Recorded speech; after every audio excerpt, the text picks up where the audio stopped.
I want to thank you for being here this morning. I had a hope. I had a desire for MLK weekend. And my desire was to get my friend, lawyer Fred Gray, to come to Houston, Texas, and speak at our church. I have known Fred through Dr. Randy Lowry, who I'm honored to have as an of-counsel lawyer at our firm.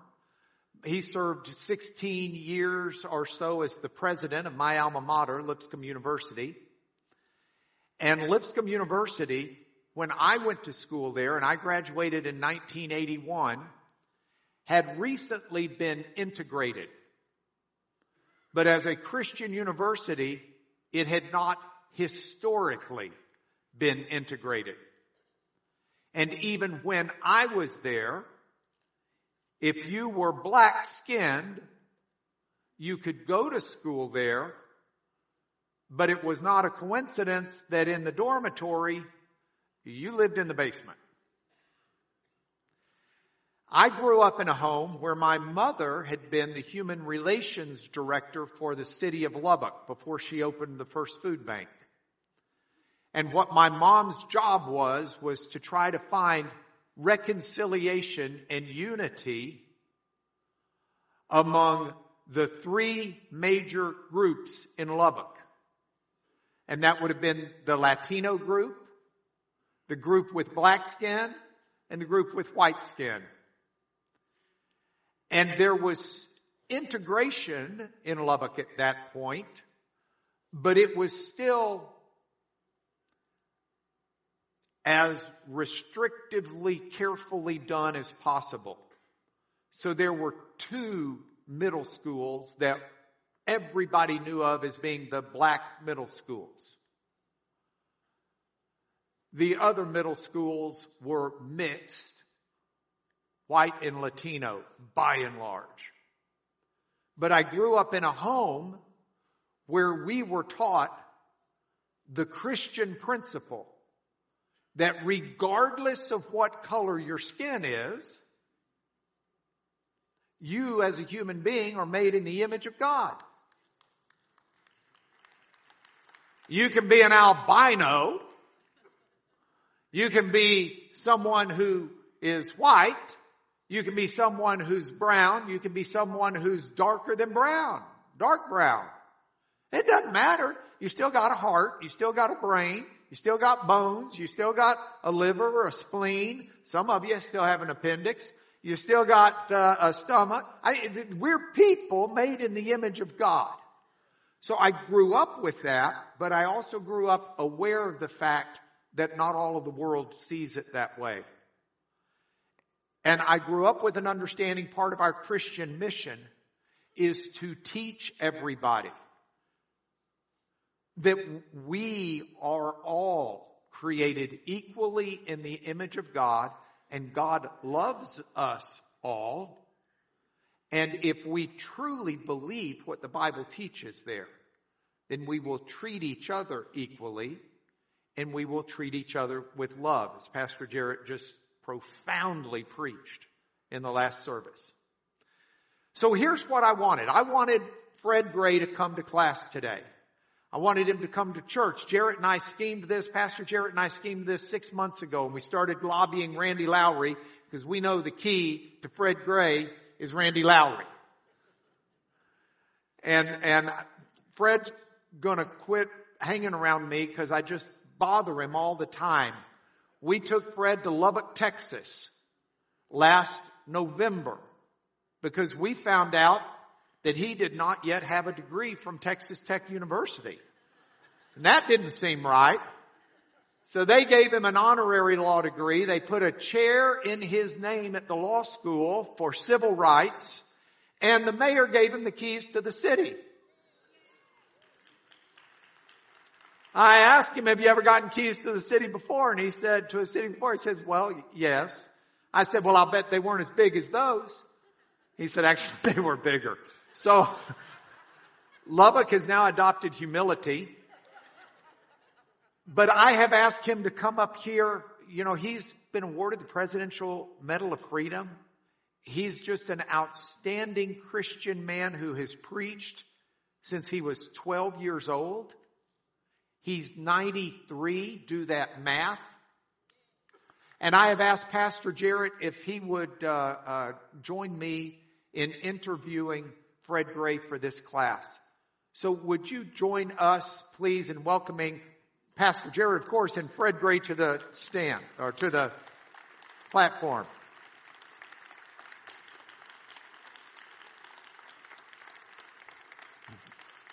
All right, my friend. Same song, second verse. Right here.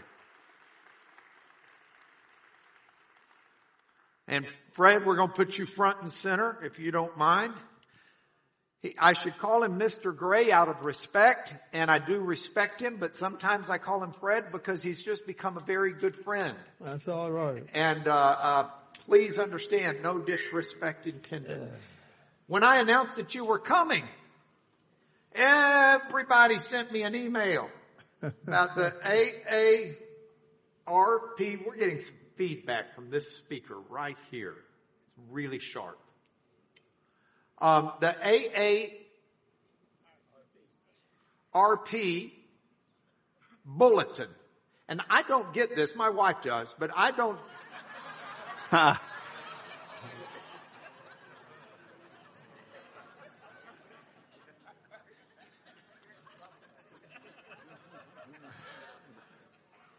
Look at this. Right there. Fred Gray. The man, the myth, the legend. If you get the Montgomery, Alabama newspaper, the Montgomery Advertiser, Wednesday, January 10th, is front page talking about the city honoring the legacy of Martin Luther King. Montgomery plans days of celebration. Got a picture there of the Reverend Martin Luther King Jr. welcomed with a kiss by his wife, Coretta Scott King, after leaving court in Montgomery.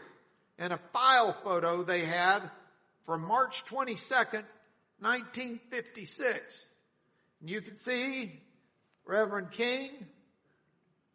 You can see Coretta Scott King. But look who that happy lawyer is back there grinning.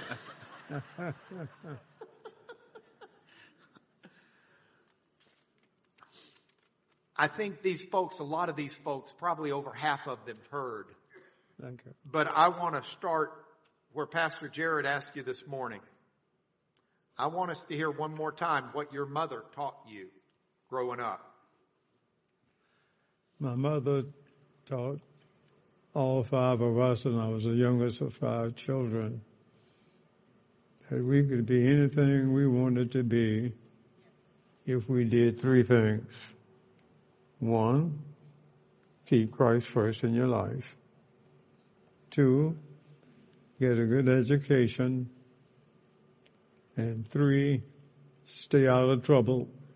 Don't get involved in the criminal justice system, because you don't always get justice. I've tried to do all three for my four children. One is here with us. Another one practices law with me. Another one is the managing director of the Tuskegee Human and Civil Rights Multicultural Center. And the fourth one is a paralegal in our law office. I've had the honor of being in your law office before. Yes. A couple of occasions. And in your law office, first time I ever went there, I had to figure out how to get there. I'd flown into, they've got a little airport there in Tuskegee. And I'd flown in, and there's a square in the center of town. And that square has got 4 streets around it. And this street is Martin Luther King Street. This street is Rosa Parks Street. And they are connected by Fred Gray Street. You were the connection You were something those two had in common. They were your clients. That's right. Pastor Jarrett read your book, Bus Ride to Justice. He called me, he said, "You really think he'll come?" I said, "Yes, he's a man of his word." Jarrett, what were your impressions and where do we take this conversation? Yeah, I've told people as I've read Mr. Gray's book, I just got lost in it this last few months as I've been preparing for him to come and just meeting him. I still can't believe I'm in his presence. I don't mean that lightly. I mean, we give honor to whom honor is due, and God has certainly used you. You know what? One thing I was struck by in your book was God's provision in your life. And that story of you going to law school and not knowing how it was going to be paid for. I think our people, when God calls you to do something, He always provides the means to do it. And that story, I think they would love to hear how God just came through in a miraculous way, really. Well, I got admitted to Case Western, and I had not applied to the University of Alabama because I knew they wouldn't admit me. But the state of Alabama and all of the other southern states at that time, in order to avoid African Americans attending the state university in the southern states, they provided what they call out-of-state aid, where if an African American wanted to go to graduate school or professional school, in order for them not to go to the University of Alabama, there was a case, U.S. versus Gaines, I believe it was, back in 1939, that held if they provided assistance for them out of state, that would satisfy the constitutional requirements of education. The only thing about it, they only paid a portion of your tuition, room, and board. They had some way that they worked it out, and they paid for your transportation there and back. But it was on a reimbursement basis. So as I applied to go to law school, I had to try to find a place where I could go to law school, also get a part-time job, and still be able to do all of my work, realizing I'd be in a new environment and I had never been in an integrated school with students in it from all of your major universities across the country. And in checking, I found that Cleveland had a motto at that time, the best location in the nation. And if you wanted to find a job in Cleveland, whether it was a full-time job or a part-time job, you could find it. So that was encouraging to me. Secondly, the courses at what was then Western Reserve University, now Case Western Reserve University, all of the classes, they started at 8 in the morning, and they were all over by 12:30 in the afternoon. So that gave me an opportunity and time. I felt if I could get a part-time job for 3 or 4 hours in the afternoon, I would still have time in the evenings to prepare for class for the next day. And I also was planning to go back to Alabama, so on every course that I took, I had to find out what Alabama law was on that particular issue. So those were some of the challenges that I had and that I had to consider as I decided where to go to law school. And I think all those decisions were probably fine. On the other part, or the financial part of it, I did go. I found a job. The first job I had was in a factory that manufactured buttons. So we worked on that. But at the end of the year, at the end of the first quarter, when we had been given our examinations and I'd taken the exam, I was very anxious to know what would be the result of it. They would give you a number and you go and they'd post it. You look at your number and then you see your grade. But the secretary called me in before they posted the grades after we had taken the exam and said, Fred, I'm sorry, but we can't post your grades because you haven't paid all your tuition. That was downheartening. I went home off to the dorm because I was living at Hudson House, which was one of the dormitory facilities they had. And I had a letter. The letter was from the home office of Omega Psi Phi fraternity, which was my undergraduate fraternity. They had a $250 scholarship that they awarded.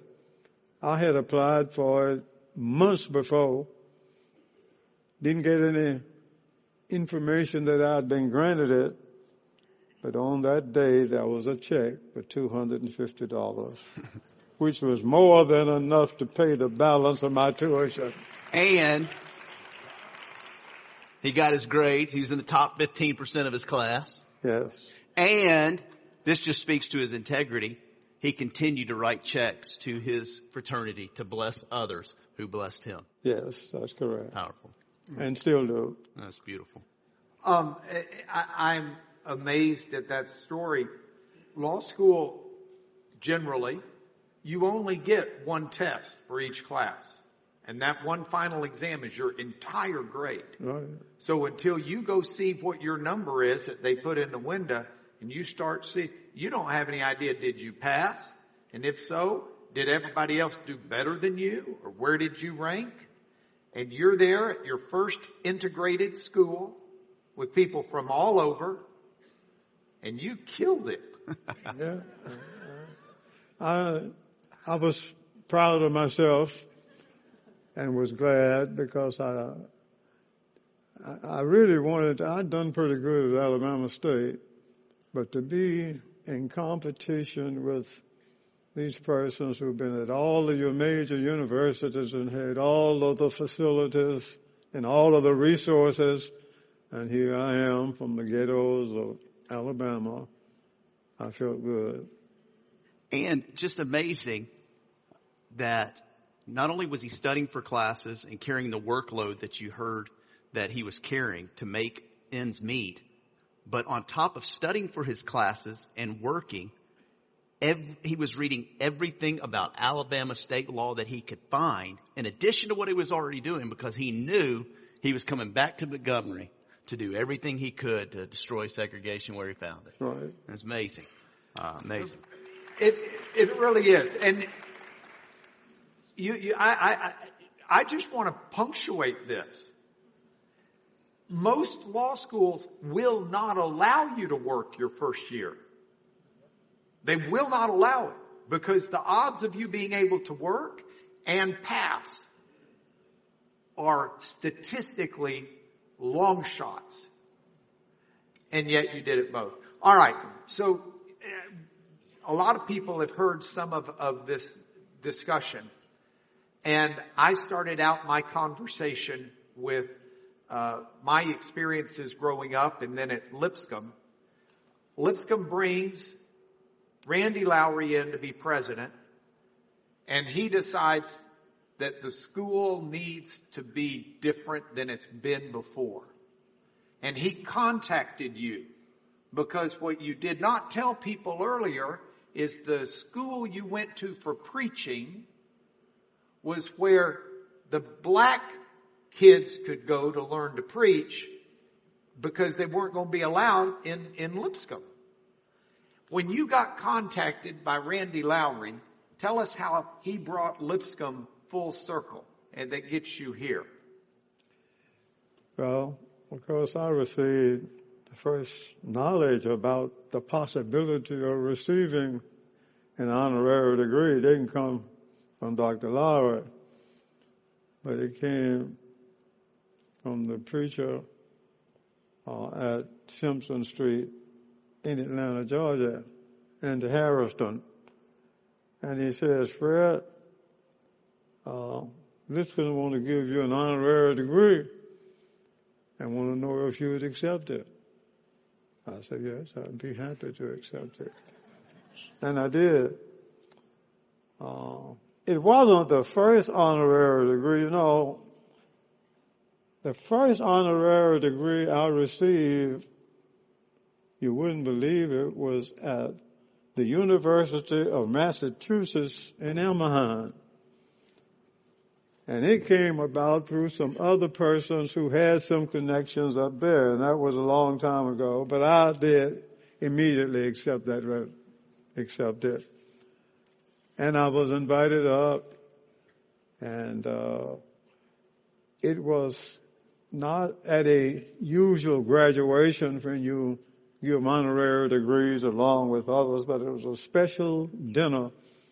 And I don't know, they had 500 or more, or between 500 and 1,000 people who were there.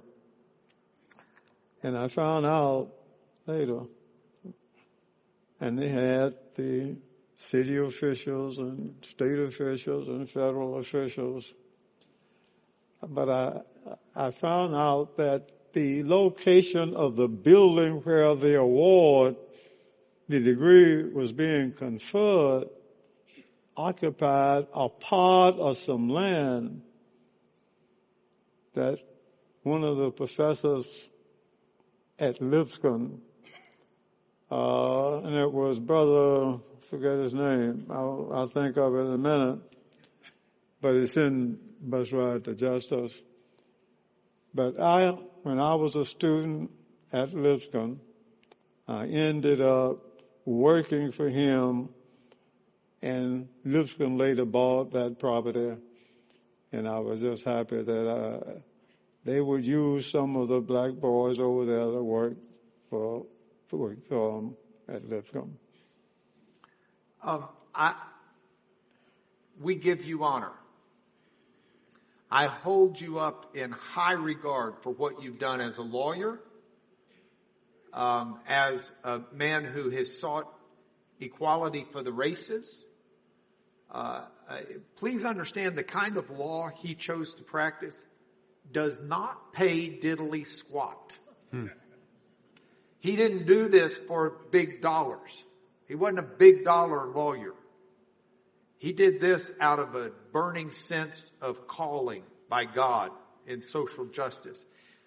And we pay you honor, but we've got a lot of people in this audience today who are black, who are white, who are Hispanic, who in their own lives have done some incredible things. And I just want to take a moment. Sitting down here almost every Sunday is Miss Carolyn and Dr. Hank. And anybody who knows Miss Carolyn and Dr. Hank immediately wonders how on earth he married her. Because she is so much better looking than he is. But I got some pictures of Dr. Hank when he was a young man. Dr. Hank recently got an honorary doctorate as well for doing in the Air Force what you did in Montgomery. Working hard to change the segregation. He's a young man. He's 8 years younger than you. So, he's not an old fella. But when did you realize that God was doing something tremendous through you? Well, I never really thought about, and I know God was in the plan, but I didn't think about it in terms of what it meant to me. I thought about what I wanted to do was to help people who had some problems. So I was concerned about doing whatever I could do to help black people in my community to solve the problems that we were having. And that was the motivating factor behind it. But if I could go back to one other thing on Dr. Lowry, in addition to the honorary doctorate degree, that was just the beginning of it.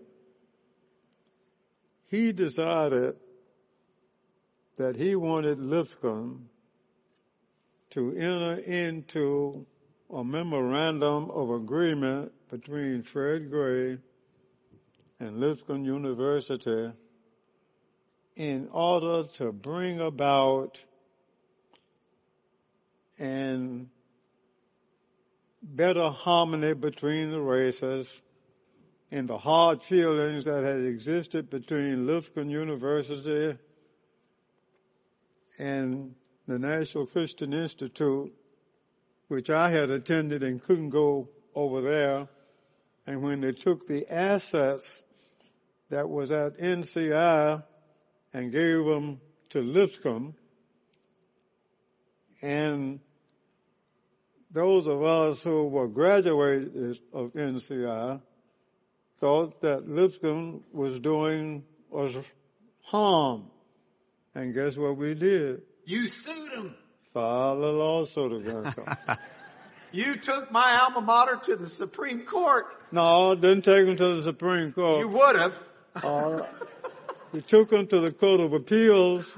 We recognized that it was going to be very, very difficult to win a case of that sort in Nashville, which was the synagogue for churches of Christ across the nation.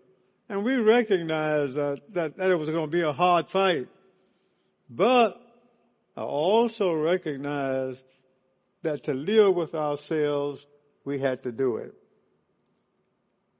So years later, he decided in this memorandum of understanding there'd be several things in it, one of which was to change the name of one area of the university from the section of Law, Justice, and Society, Lipscomb Law, Justice, and Society, and name it Fred Gray. That was just one thing. But that was another thing. Another thing was they were going to help me preserve my papers up to that point. And that was another point. And then another thing, for the next 5 years, they agreed, and this was all volunteer. I didn't ask them to do it. This all came from them, and they contributed for the next 5 years $50,000 a year to the Tuskegee Human and Civil Rights Multicultural Center. Beautiful. Well, and not only that, included in it also was a scholarship fund to encourage individuals to enroll in the Institute of Law, Justice, and Society. So we want to thank you, Dr. Lowry, and thank you very much, Mark. Oh, no, it's him. Jarrett? You mentioned just a moment ago, even in this court case, that you knew that it was probably going to be defeated. And it seems like even throughout your book, and again, I can't encourage highly enough to get your hands on Bus Ride to Justice and read this story. Very gripping, story of his life. But it seems like every case you took to court, you knew you were going to lose. My question is, how did you stay encouraged? How did you stay on mission when you knew that your back was up against the wall and that the chances of you winning, per se, wasn't going to be great. Well, I knew it was a hard battle when I got into it, so I didn't expect it to be easy. But I think I mentioned this, I may have mentioned into the other things. Most of these cases, believe it or not, were filed in federal court. And most of them won. I won. But I didn't win them all.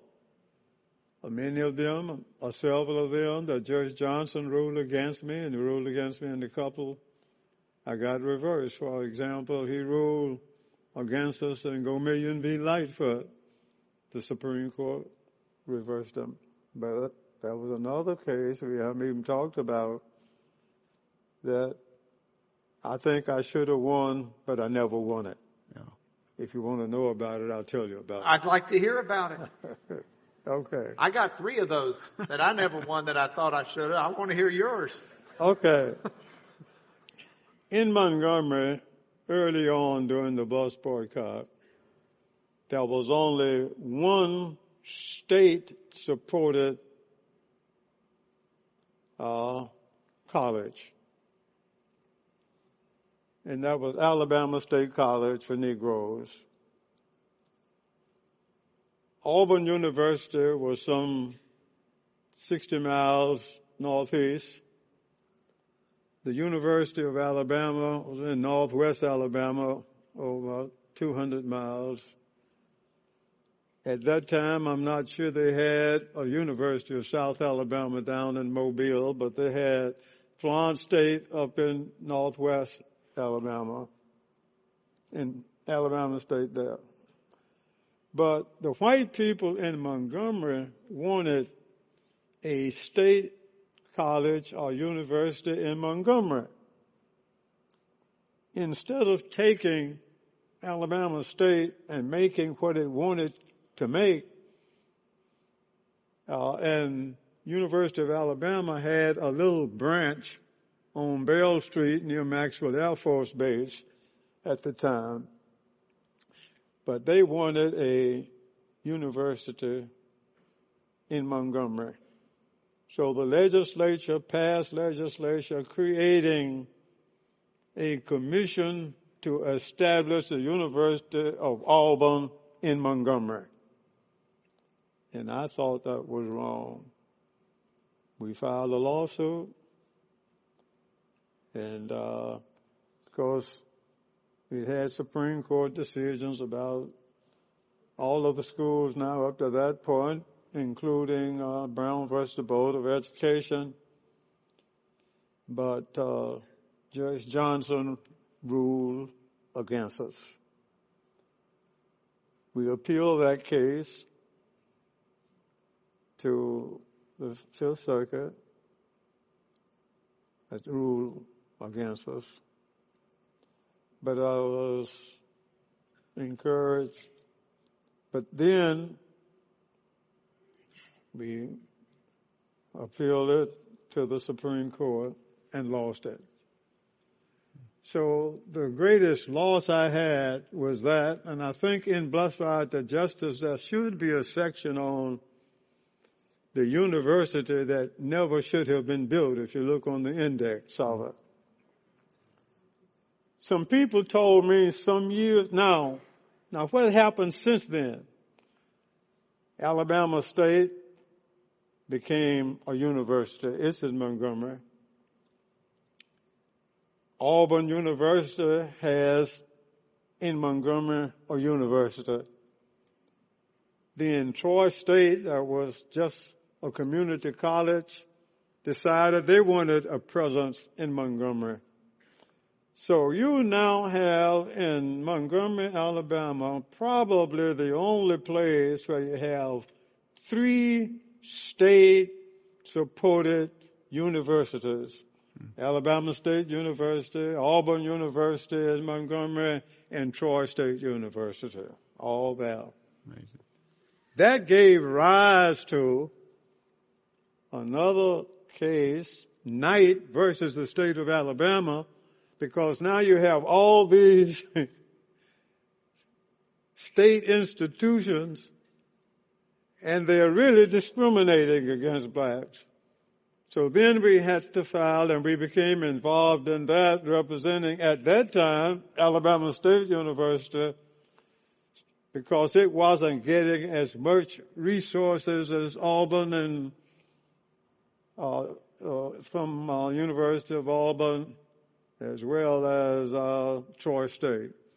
So it gave rise to that. What other city do you know of in the country that has 3 state-supported universities in it? I don't know of it, but there may be. All right. While we're talking about clients, this is MLK weekend.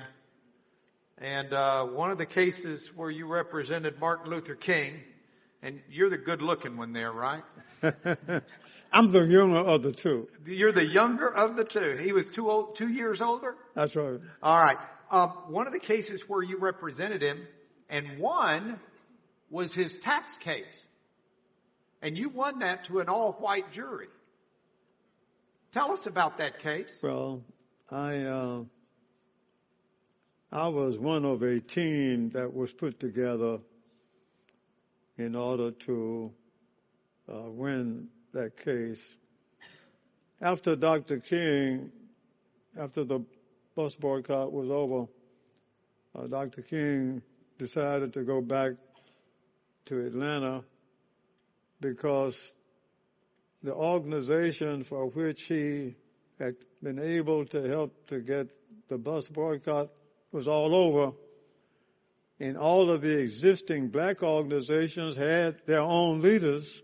So he started an organization of his own, the Southern Christian Leadership Conference, because now the picture that he showed you earlier where we were all smiling, that was in March of 1956. And we lost that case. That was a case that Martin was one of 89 persons who was charged with violating the anti-boycott statute. But he wasn't known before then. But after that 4-day trial, he was an international known figure. So he started that organization. Now, where were we? You were going to tell us about winning his tax case. His tax case. Yeah, so 4 years later, and this is in 1960, they decided, and I don't know why Alabama decided then to go back and get an indictment against Dr. King saying he didn't pay his taxes back in 1958, but they did. And didn't notify him or notify me so he could give himself up. They sent the sheriff over there to serve this out-of-state warrant on him. And there was a committee that was formed to get a defense team, and I was the local lawyer who had to do all the local work, along with several other lawyers. One lawyer from Chicago who was an expert on taxes, and another lawyer who was an expert. And then there was Judge Lanier out of New York, and there was Fred Gray. There was about 5 or 6 of us in that case, and there were the experts in taxes, and my responsibility was to coordinate all of it. And I was the only person that was on the scene. So when these lawyers come in, they come in, make their presentation and go on back. And then I have to be there and deal with that same judge on just bread and butter work, which was not easy. But we didn't really expect it because it was the same time that John Lewis, who later became a congressman, was leading these freedom rides, who had started in New York and had come all the way down to Atlanta, then into Birmingham. And in the middle of all of that, this all-white jury found Dr. King not guilty. Wow. Beautiful. You said when you first met Dr. King, because you were coming back to Montgomery, he was coming to be the pastor of Dexter Avenue. This is during the Montgomery bus boycott. And the decision's been made. We're going to boycott the bus rides. And the church has played an incredible role in that movement.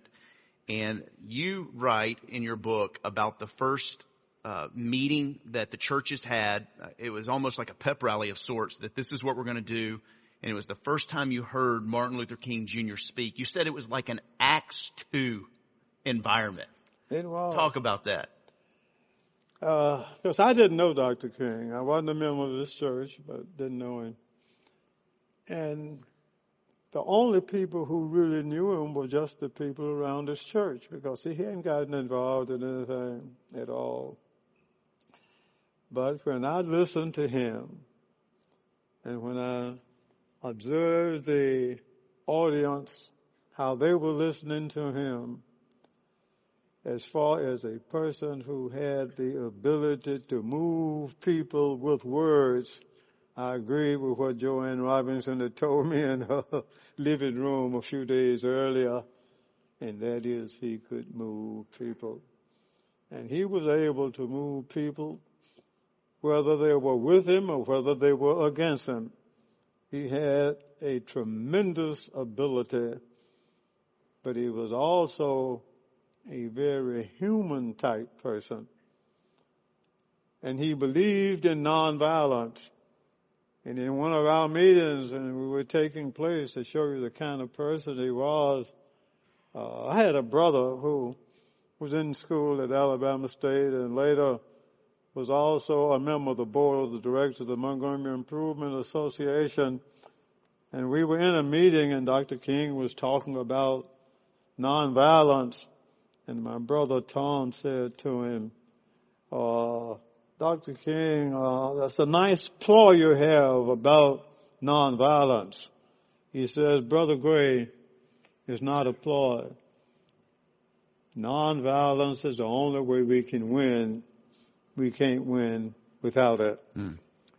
My brother was not convinced, but he went along with it. Then we had another occasion to show you the human aspect of him. If you were to come into a room where Dr. King was there and you're just sitting down talking and people talking, he would never monopolize a conversation. He would listen. He was a good listener. And he also had a sense of humor. He even told jokes in that meeting that he wasn't able to tell in the pulpit. Very human.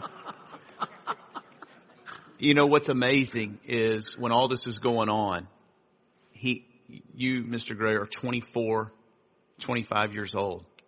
And Martin Luther King Jr. just 2 years older. These are young men that are leading this movement.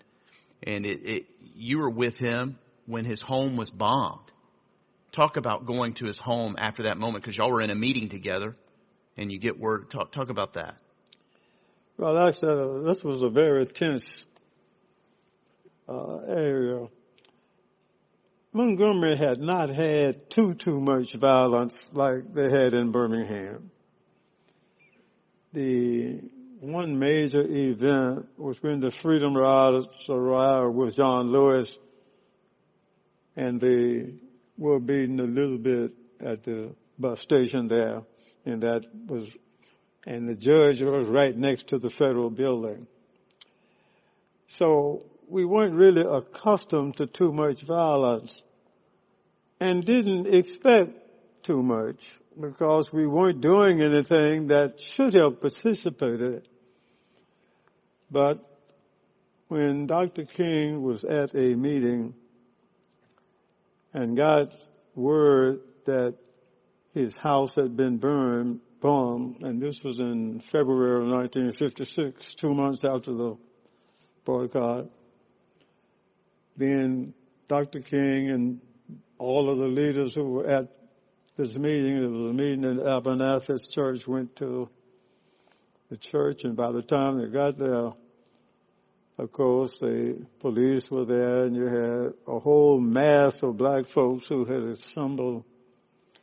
And of course, what Dr. King was primarily concerned about was his wife, and they had one child at that time. And when he went in and found out that they were all right and the other black leaders were with him in there, and we all realized that this is a very serious matter. And Dr. King immediately went out on the porch and addressed the audience and told them that his wife was fine and their daughter was fine. And you understand and you appreciate the concern that everybody had for their well-being, and we're just glad that the Lord took care of them. And even there wasn't too much damage done to the house. But he told them that he still believed, notwithstanding what had happened to his family, in nonviolence, and that we can't win. We're going to win the battle that we're working on, but we're not going to do it in a violent manner. You've conducted yourselves well since December 5th. Don't let this change it. We won't. And I'm asking all of you to go back to your homes and take care of your business, and let us continue to stay off of the buses until we can return on a non-segregated basis. And that group dispersed. However, what it did do, when they didn't permit me to file the case with Claudette Carvin back in February or March of 55, and had not up to this point authorized me, even though I had a complaint ready to file as a result of Mrs. Park's case. When that happened, the community said, we're a lawyer, and the leadership says, it's time for us to file the lawsuit. And then I filed Browder versus Gale in the next few weeks. You as a lawyer experienced, even in the courtroom, different treatments between blacks and whites. You had a client one time who was black, and in court I've always been told, and some judges get very upset if I don't call a witness or a person Mr. So-and-so or Miss So-and-so. You don't use their first names generally, you call them Mr. Tell the audience about the judge who got frustrated with you because you called your client Mr. So-and-so. Well, actually, this was early on. This was the third week in December of 1955. The bus boycott had started. I received a call from the NAACP in Selma, where later on you had the Selma movement to start. But this was back in 55. And of course that was in 65. This occurred some 10 years later. And what had happened was there was an airman at Craig Air Force Base, which was in Selma at the time. He lived in the city. He was a sergeant going from Craig home, stopped at a traffic light, a white couple in front of him, and the light changed, and the white couple didn't move very fast, but the black guy tooted his horn, and they had a few words, and then both of them, I've forgotten now whether they got out of the cars or not, but anyway, they went on about their business. And the police, apparently the white gentleman went and filed a complaint against my client. And they came and arrested him. We were trying his case, charged him with disorderly conduct. And I'd gone in and I had some other people who had gone over with me. And I was sitting in the courtroom, and I was referring to my client as Mr. Smith, or whatever his name was. And the judge said, "You don't call him that in this courtroom."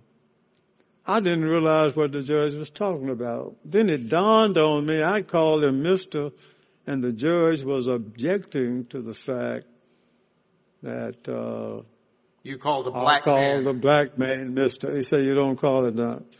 Then it dawned on me, I said, "Well, Your Honor, he's a sergeant in the United States Air Force. May I call him Sergeant Smith?" He says, "That's fine."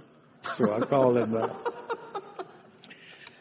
But that wasn't really the end of that. There was another little part of that story too. I looked around to look for the young man who had come with me and had driven me from Montgomery to Selma, and I didn't see him where he was in the courtroom. He was gone. Then when the case was over, they found him not guilty, and I'm going out to find, I was the only black man that I could find to get to go his appeal bond. One of the officers, who were all white at that time, great big guy, said, "If you're looking for that end that brought you here, he's in jail." I said, "In jail? For what?" He said, "Drinking liquor in the courtroom." I said, "Well, may I see him?" They took me back. I went, talked with him, asked him what had happened. He told me, well, he was sitting there in the courtroom where I'd seen him. And then a black guy with white uniforms on, who was an inmate we later found, came and sat by him, stayed there for a couple of minutes and got up and left. A few minutes later, a deputy came, touched him on the shoulder, and said, "Come and go with me and bring that bottle under your seat." Sure enough, there was a bottle of liquor under his seat that inmate had brought and put. They took him back there and lectured to him and told him that you all got a mess going on in Montgomery now. I'm talking about the Montgomery bus boycott. So when you go across that bridge, you tell that lawyer, don't ever come back to Selma. And when I left a few minutes later, they released him, and he came on and told me what had taken place. I went across that bridge, and I didn't go back to Selma for quite a little while. We are out of time. And the March to Selma story, I got you to tell some of last night. If you didn't see it, I hope you'll get on the website. I agree with Pastor Jarrett. I hope you'll buy the book. We sold out of the book like that last night. I just didn't get enough of them, and we'll try to get a bunch more copies for this class. Becky and I would like to see everybody in this class who wants one to have a copy of the book, so we'll figure out how to get that done. That doesn't help you get Fred to sign it, but I've studied his signature pretty carefully, and I do okay with it. Would you join me in thanking him for being here? Thank you.